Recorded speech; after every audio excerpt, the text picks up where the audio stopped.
میرے لیے خوشی کا موقع ہے کہ آج یہاں میں آپ حضرات کے ساتھ بیٹھا ہوا ہوں۔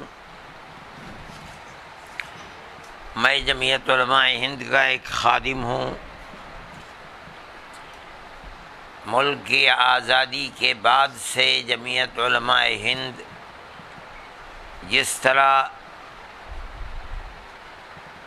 تقسیم آبادی کے بعد بچے کھچے مسلمانوں کے دین کی حفاظت کرتی رہی ہے، اور اس نے بے شمار مدارس اور مکاتب سینکڑوں کی تعداد میں نہیں بلکہ ہزار کی تعداد میں گاؤں گاؤں اور شہر شہر مسلمانوں کے بچے کھچے مسلمانوں کے دین کی حفاظت کے لیے کام کیا ہے۔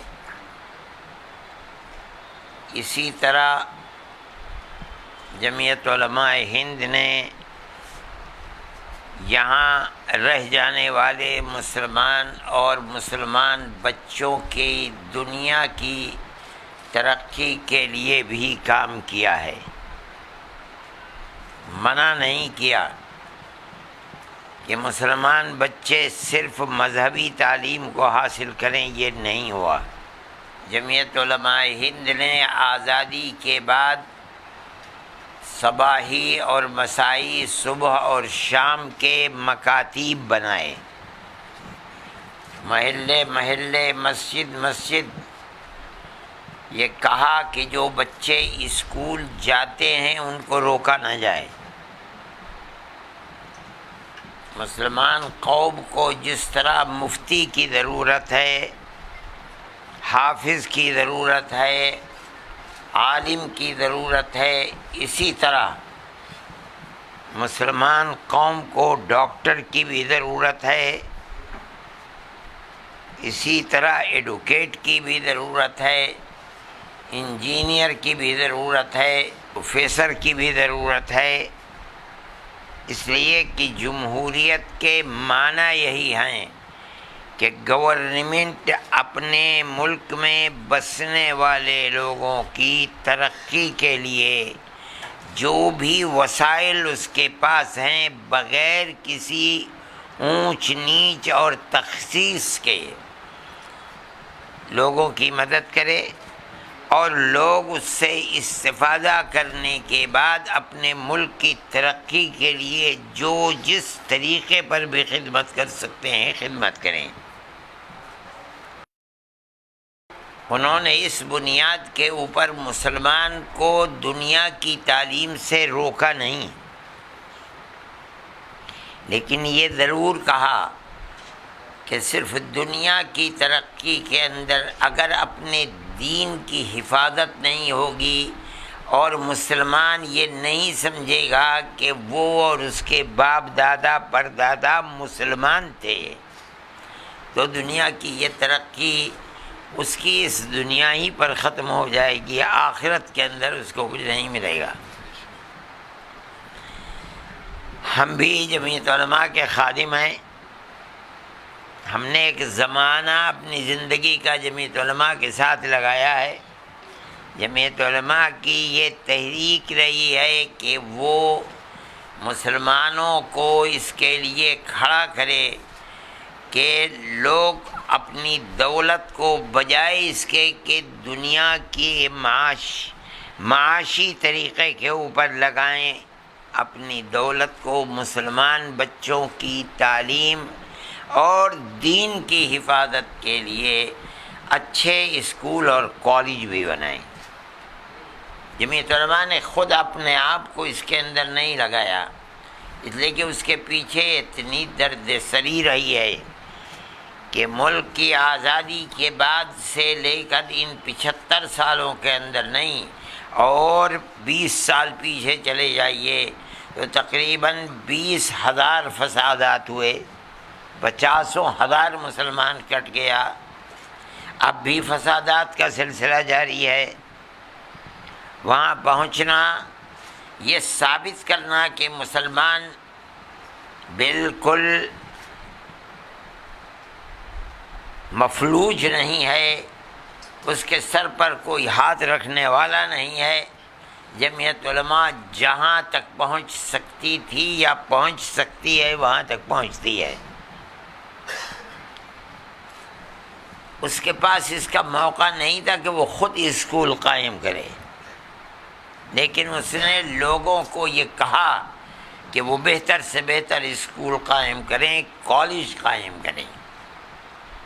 بہت لوگوں نے قائم کیے کالج، خاص طریقے کے اوپر۔ جنوبی ہند میں تو مسلمان تعلیمی اعتبار سے اپنے پیر پر کھڑا ہوا ہے، لیکن شمالی ہندوستان جو بدقسمتی سے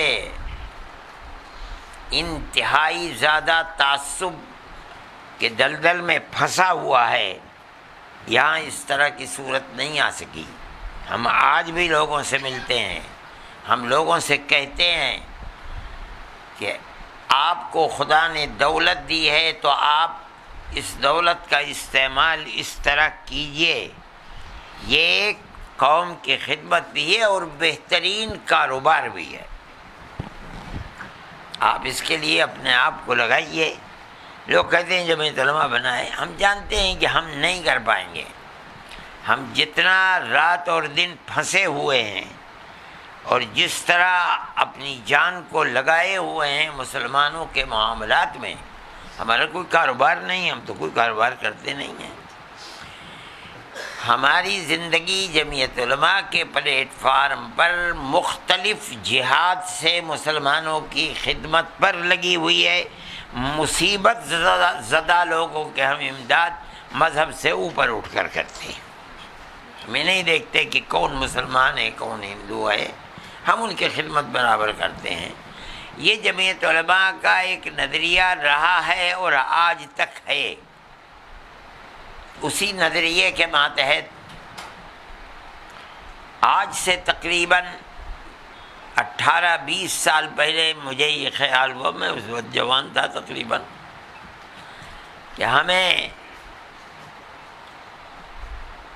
دیوبند جیسی مفلوق الحال بستی، جس کے پاس کوئی کاروبار نہیں ہے، کوئی فیکٹری نہیں ہے، کچھ کرنے کے لیے نہیں، غریب بستی ہے، دنیا میں پہچانی جاتی ہے صرف اور صرف دارالعلوم دیوبند کے نام سے، ورنہ اس بستی میں کچھ بھی نہیں ہے۔ ان بچوں کے لیے ہمیں جدید تعلیم، جس میں 1 گھنٹہ ہم مذہبی تعلیم کا رکھیں گے، ہمیں اسکول بنانا چاہیے۔ ہم نے اس کے لیے زمین خریدنی شروع کر دی اپنے احباب کے تعاون سے۔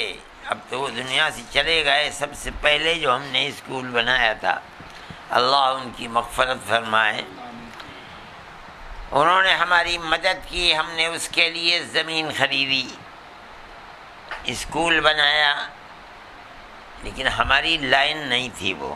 ہم تو مدرسوں کے پڑھنے والے لوگ ہیں، ہمیں ایسے آدمی بھی نہیں ملے کہ جو اس میں صحیح رخ پر ہماری مدد کر سکتے ہیں، لیکن ہم لگے رہے۔ ہم اگر قرآن ہاتھ میں لے کر یہ کہیں تو انشاءاللہ ہم حانث نہیں ہوں گے کہ 18 سال میں کسی مہینے میں 1 پیسے کی بھی ہمیں آمدنی نہیں ہوئی، تو ہم حانث نہیں ہوں گے۔ لیکن ہم نے ہمت بھی نہیں ہاری، ہم پیسہ لگاتے رہے اس کے اندر۔ پھر ہم سے لوگوں نے کہا کہ بھئی تمہیں آگے بڑھنا چاہیے اور عمارت بناؤ، اس کے اندر بچوں کو رکھو۔ ہم نے ایک عمارت اور تقریباً اس زمانے میں 1.5 کروڑ، آج اگر ہم بناتے تو 3 کروڑ روپیہ خرچ ہوتا، وہ بھی بنائی۔ پھر ہم وہ کام نہ کر سکے تو ہم نے اس کے اندر B.Ed کالج بنا دیا۔ مشکل یہ ہے کہ B.Ed کالج میں مسلمان بچے ہمیں نہیں ملے، غیر مسلم بچے، اور وہ بھی لوور کلاس کے بچے۔ خیر ان کی جو فیس تھی وہ گورنمنٹ ہمیں دینے لگی۔ ہمیں اس سے یہ فائدہ ہوا کہ ہمارا ایک اسکول بچیوں کا ہے، جس پہ ہم نے تقریباً 2 کروڑ روپیہ خرچ کیا۔ بیچ شہر میں ایک مکان بڑا خریدا، اس پر لگایا، 3 منزلہ عمارت، بلکہ 4 منزلہ ہم نے بنا ڈالی عمارت۔ اس کے اندر بچیاں پڑھ رہی ہیں، ابھی ابتدائی درجے میں ہے، تیسری کلاس چل رہی ہے۔ پھر ہم نے بچوں کا چل رہا تھا تقریباً 18 سال سے، ہمیں اس بی ایڈ کالج سے ان کی تنخواہ دینے کے لیے پیسہ مل جاتا تھا، ہمیں ایک دگنا سکون ہوا۔ لیکن آج کل گورنمنٹ کے حالات خراب ہیں، یو پی گورنمنٹ کے بھی حالات خراب ہیں مالی اعتبار سے۔ اب آج کل وہ پیسہ بھی ہمیں نہیں مل پا رہا ہے۔ ٹھیک ہے، ہمارا تو کام کسی منفعت کے لیے نہیں ہے، ہم تو خدمت کرنا چاہتے ہیں قوم کی۔ وہ لڑکے ہیں پڑھ رہے ہیں، ہم نے زیادہ توجہ کی دیہات کے بچوں پر، مسلمان بچوں پر، تاکہ شہر کے بچے تو ماں باپ ان کو پڑھا لیتے ہیں، بہت اسکول ہیں، لیکن ان کے پاس اسکول عام طور پر نہیں ہوتے ہیں، اور جو اسکول گورنمنٹ کے بنا ان کا کوئی معیار نہیں ہے۔ ان میں پڑھنے والا بچہ کمپٹیشن کے اندر بیٹھ جائے، یہ اس کے اندر ہمت نہیں ہو پاتی ہے۔ ہمیں اس پر بڑی مشکل کا سامنا کرنا پڑا کہ جو شہر کے بچے آتے تھے، جیسے دیہات کے بچے آئے تو شہر کے بچوں کے سرپرستوں نے انہیں بھیجنا بند کر دیا کہ ہم اپنے بچے کو دیہات کے بچوں کے ساتھ نہیں رکھیں گے، ان کی عادات خراب ہو جائیں گی۔ مگر ہم تو ایک مقصد کے تحت چلے تھے، اس لیے ہم نے ان میں سے کسی چیز کی پرواہ نہیں کی۔ ہمارا تو ہر مہینے خسارہ 80,000، 1,00,000، 1,20,000، 1,40,000 یہ ہوتا رہا، اور ہم اللہ کی مدد سے کرتے رہے آج تک۔ اس کو تقریباً 18-20 سال گزر گئے ہیں۔ پھر ہم سے لوگوں نے کہا کہ بھائی تمہارا خسارہ پورا ہونے کا بئی معنی کہ پیسے تم کو اتنے مل جائیں کہ تم اپنے اسکول اور کالج کی تنخواہ ادا کر دو، تم ڈگری کالج بناؤ۔ ہم نے ڈگری کالج بھی اپنے احباب کے تعاون سے بنا دیا، اس میں تقریباً 1.5 کروڑ روپیہ لگایا ہم نے۔ نور نواز صاحب نے دیکھا اس کو، اور مجھے بڑی خوشی ہے کہ انہوں نے یہ کہا کہ بھائی ہر وہ چیز جس کی ضرورت تھی وہ سب یہاں موجود ہے، کچھ کرنے کی ضرورت نہیں۔ اس کے بعد لاک ڈاؤن لگ گیا، وہ چل نہیں سکا۔ ہمارے بنانے کا مقصد اگرچہ ہماری یہ لائن نہیں ہے، کوئی ہم سے کہے کہ بھائی ایک مدرسہ بنا دو، ہم 5 مدرسے بنا دیں گے، اس لیے ہماری زندگی ہی مدرسوں میں گزری ہے، ہم اس کو کچھ نہیں جانتے۔ لیکن ہمارے سامنے ایک مقصد تھا، اور وہ مقصد پیسہ کمانا، اللہ جانتا ہے کچھ نہیں تھا۔ مقصد تو صرف یہ تھا کہ ہم مسلمان بچوں کے لیے کچھ کر سکیں، اس کے سوا کوئی مقصد نہیں تھا، اور ہم اس کے لیے آج تک ہم نے ہمت نہیں ہاری ہے۔ ہم ایسے لوگوں کو پکڑتے بھی رہتے تھے کہ بھائی جو جانتے ہیں ان کو، دیوبند آ گئے تو انہیں لے کر کے بھی گئے، ہم نے دکھلایا۔ ابھی میری ملاقات خالد صاحب سے ہو گئی، انہوں نے نور نواز صاحب کا ذکر کیا، بھائی یہاں سینٹر چلاتے ہیں اور مظفر نگر ہی کے رہنے والے ہیں۔ میں نے کہا بھائی ہمیں ایسے لوگوں کی تلاش ہے، ملاؤ۔ انہوں نے ان کا نام بھی دیا اور ان کا فون نمبر بھی دیا، لیکن میں اپنے جھگڑوں کے اندر جمعیت کے جماعت کے پھنسا رہا، میں ان کو فون نہیں کر سکا۔ پھر میں نے ان کو فون کیا، پھر میں نے نواز صاحب کو بھی فون کیا، اور میں نے یہ کہا کہ بھئی آپ دیوبند آئیں اور آ کر کے دیکھیں ہمارے اداروں کو۔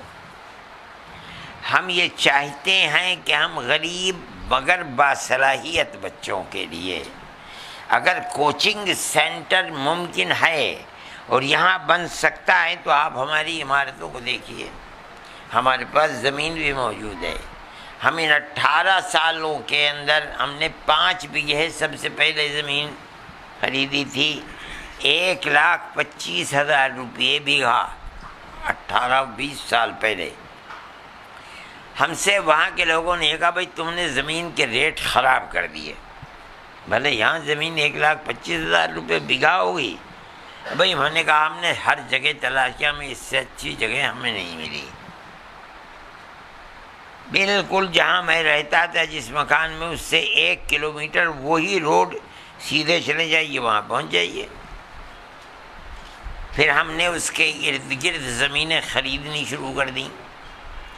اللہ کا فضل ہے اس وقت ہمارے پاس زمین تقریباً 25-30-35 بیگھے زمین ہے، بہت زمین ہے۔ ہم اس کے اندر ہم نے آدھی سے بھی کم زمین کے اوپر بی ایڈ کالج بھی بنا لیا، پھر ہم نے ڈگری کالج بھی بنا دیا، اس سے پہلے 8ویں تک کا اسکول بھی ہے، شہر کے اندر جا کر کے ہم نے بچوں کا بھی اسکول بنا دیا۔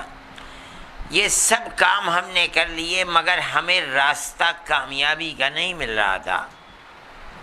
انہوں نے دیکھ کر بلڈنگ کو پسند کیا، ہماری ان سے بات ہوئی کہ بھائی آپ ہماری مدد کریں، اس راستے پر چل کر جہاں ہم مسلمان بچوں کی خاص طور پر، کوئی قید نہیں ہے کہ مسلمان اور غیر مسلم کی ہم کوئی قید کریں گے، نہیں، اگر باصلاحیت بچے اور غریب بچے ہمارے پاس آتے ہیں تو ہم ان کو واپس نہیں کریں گے انشاءاللہ، اگرچہ وہ ہندو ہوں گے۔ ہم یہ چاہتے ہیں کہ ہم ان بچوں کے لیے کوئی کوچنگ سینٹر بنائیں، یا آپ ہمیں یہ لائن دیجئے کہ ہمیں اس کے اندر جا کر کے اور ڈگری کالج بنانا چاہیے، آپ ہماری رہبری کریں، اس لیے کہ آپ کو تجربہ ہے، ہمیں تجربہ نہیں ہے۔ میں ان کا بہت ممنون و مشکور ہوں کہ انہوں نے مجھے راستہ دکھلانے کے لیے میری مدد کی، اللہ ان کی مدد فرمائے۔ اب میں بوڑھا ہو گیا ہوں، میری عمر 80-82 سال کی ہو گئی ہے، میں چاہتا ہوں کہ اپنی زندگی کے اندر جو میں نے اتنا پیسہ خرچ کر کے، میں ہو سکتا ہے کہ 15-20 کروڑ روپیہ میں نے اس کے اوپر خرچ کر دیا، اس سے بھی زیادہ خرچ کر دیا ہو،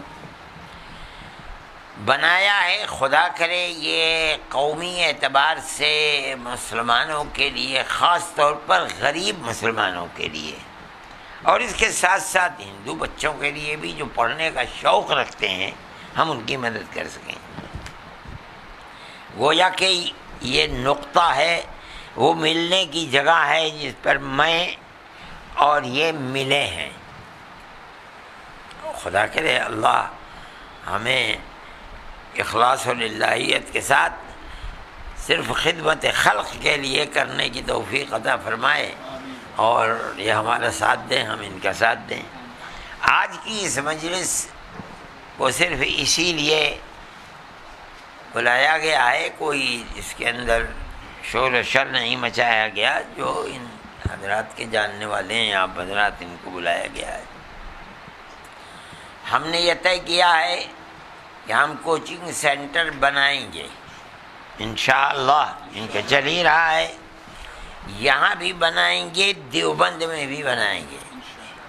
وہ بہترین عمارت ہے، بہت اچھی عمارت ہے، اور اس کے اندر ہم ایک طبقے کو جو بہترین اعلیٰ سے اعلیٰ تعلیم حاصل کرنے والا ہے، قطع نظر اس کے کہ وہ کون ہے، اگر وہ غریب ہے اور پڑھنے کا شوقین ہے تو ہم ان بچوں کو 100 بچوں کو بغیر کسی فیس کے پڑھائیں گے، کوچنگ کرائیں گے انشاءاللہ۔ اس کے بعد جو دوسرے بچے ہیں، ہم ان کے اندر اس کی اس حیثیت کے مطابق کہ اس کے باپ کی کیا حیثیت ہے اور اس کی کیا حیثیت ہے، اس اعتبار سے ہم اس کو سہولت دیں گے، پیسہ لیں گے، اس کا کس طرح لیں گے پیسہ، وہ ہماری ایک گفتگو ہے جس کے اندر ہم بیٹھیں گے۔ ہم اس طریقے پر چاہتے ہیں کہ ابھی فی الحال ڈاکٹری کے لیے اور انجینئرنگ کے لیے کوچنگ کریں، اگر اللہ نے ہماری نصرت فرمائی اور مدد فرمائی اور ہم اس کے اندر کامیاب ہو گئے تو میری ایک بڑی پرانی دیرینہ خواہش ہے کہ ہم سول سروسز کے لیے کوچنگ سینٹر بنائیں انشاءاللہ، اور چونکہ اس کے اندر جو بچے کامیاب ہوں گے وہ اللہ کے بندوں کی خدمت کے لیے بہت بڑے مواقع ہیں ان کے پاس، اور وہ گورنمنٹ کی کرسی پر بیٹھ کر کے غریبوں کی بے پناہ مدد کر سکتے ہیں۔ خدا کرے اللہ ہماری مدد کرے اور ہم اس کے اندر کامیاب ہو جائیں۔ یہ ہماری اپنی دل کی خواہش تھی جس کو ہم نے آپ کے سامنے پیش کیا۔ ہم یہ سمجھتے ہیں کہ دنیا کی عصری تعلیم بھی ایسی چیز نہیں ہے کہ کوئی آدمی اس کی اہمیت کو ختم کر دے۔ ہمارے نزدیک اس کی بہت بڑی اہمیت ہے، بس ہم چونکہ مذہبی آدمی ہیں اور ہم یہ سمجھتے ہیں کہ مسلمان اگر اپنے مذہب سے جڑا ہوا نہیں ہے تو وہ چاہے بام عروج پر کہیں تک بھی پہنچ جائے، مگر وہ ایسی کنارے پر کھڑا ہوا ہے کہ ہو سکتا ہے کہ اس کی آخرت کی زندگی برباد ہو جائے۔ ہمارا نظریہ یہ ہے، ہم یہ چاہتے ہیں کہ بچے کو ہم اتنی مسلم بچے کو اتنی تعلیم دیں کہ جس سے وہ یہ جاننے لگے کہ میں مسلمان ہوں، بس اس سے زائد کوئی اور چیز نہیں ہے۔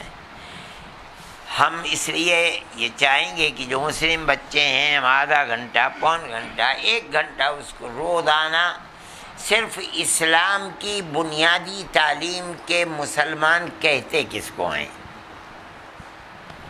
اور ایمان سکھلائیں، اور ایمان کے بعد اللہ کے نبی سے پوچھا گیا کہ ای شیء احب الی اللہ تبارک و تعالی بعد الایمان باللہ، اے اللہ کے نبی ایمان کے بعد دنیا میں کون سی چیز اللہ کو سب سے زیادہ پسند ہے؟